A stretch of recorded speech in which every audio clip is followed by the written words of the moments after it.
Alright guys, magandang tanghali po sa inyong lahat. And eto, so parang ang tagal ko nawala bago ako nagawa ulit ng video. And ayun, medyo naiya ako kasi nandito ako sa labas ng bahay. Nandito ako sa Batangas ngayon. Aking i-share sa inyo ngayon is paano ba magpunta sa Boracay despite of the pandemic. Okay? Ano ba yung mga preparations? Ano ba yung mga documents na kailangan nyo? Alright? So, simulan na natin. Ang unang document na kailangan nyo, or one of the requirements, first is swab test. Ito. Ayan. Ayan. Swab test. Swab test, di ba marami naman dyan na pwede nyong kunan sa mga clinics and then hospitals. And you can check the links below. Kasama dito sa bio ko, sa baba. Makikita nyo po dyan, sa baba. Okay?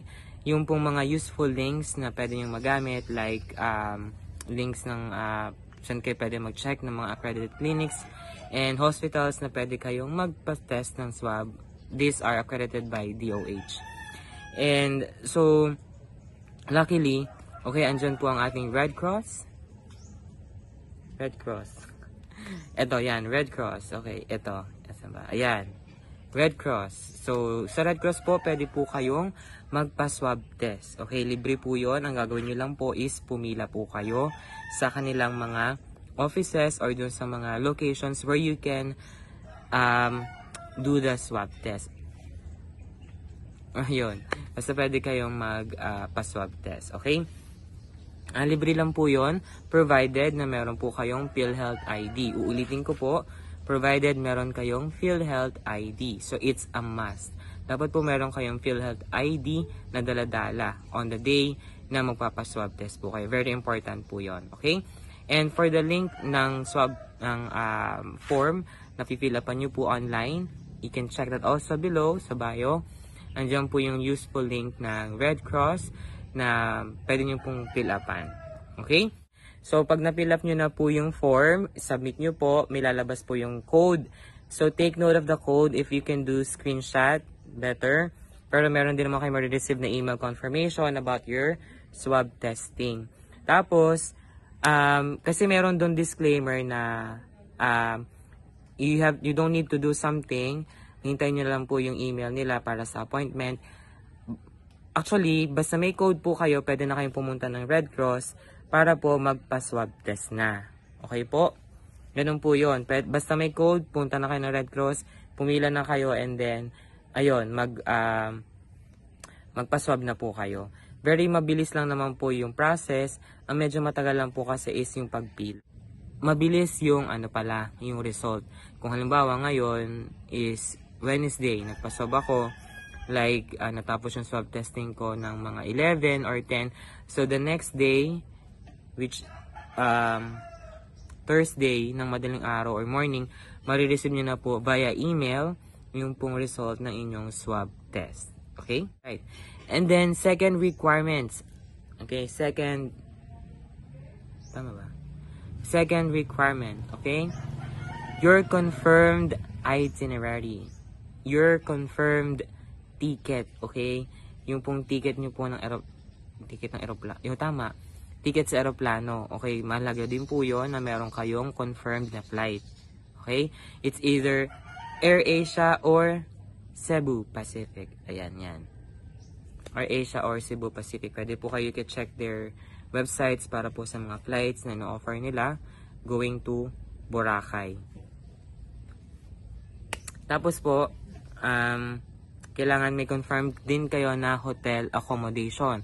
For hotel accommodation, napakahalaga po na yung hotel na pag-stayan nyo is accredited also by the DOH, Department of Tourism. Dapat po meron din silang permit from the Department of Tourism. Okay po? You can check also the link below. Yan, below.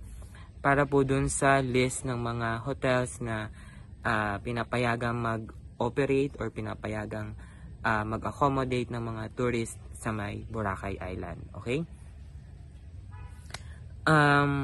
Pang-apat na requirements po is yung health declaration form. Health declaration po, meron din po akong link below. Health declaration, ayan, nandyan. health declaration po, napaka-importante po niyan. Yan po is online nyo din po na i-fill upan and then isasubmit nyo po sa kanila. Okay po? Napakahalaga din po ng health declaration. So make sure lang po na tama lahat ng information na ilalagay nyo dyan kasi dyan po sila magbabase para mabigyan kayo ng permit o para mapayagan nila kayo na makapasok ng Boracay Island. Okay? Yun lang po yung pinaka main requirements ninyo. Okay? First, swab test, negative swab test. Kayo na pong bahala kung saan nyo gusto kunin, pero I suggest, kung may PhilHealth po kayo, pumila lang po kayo sa Red Cross, libre po yun. Basta meron kayong PhilHealth ID. Pangalawa, confirm flight. Okay? Pangatlo, confirm hotel booking na accredited po ng DOT at ng DOH and permitted. And then 4 is yung health declaration online. Okay po? So, ano po ang sunod nating gagawin? So, pag meron na po tayo nitong 4 na requirements na ito, ang gagawin nyo po is, yung una, yung result ng inyong pong swab test together with the flight and hotel accommodation. Isasend nyo po siya sa email ng touristboracay.com. Makikita nyo rin po yan dyan. Ayan po, nagpa-flash po sa screen. At saka nilagay ko na rin po sa bio below yung pong email address na pwede nyo pagsendan noon. And then, yung pong tamang subject line para po dun sa email ninyo. Okay? Ulitin ko po, huwag nyo pong kalimutan na i-send yung email doon sa email address na provided ko po dito below para po mabigyan na lang kayo ng health declaration together with QR. Okay?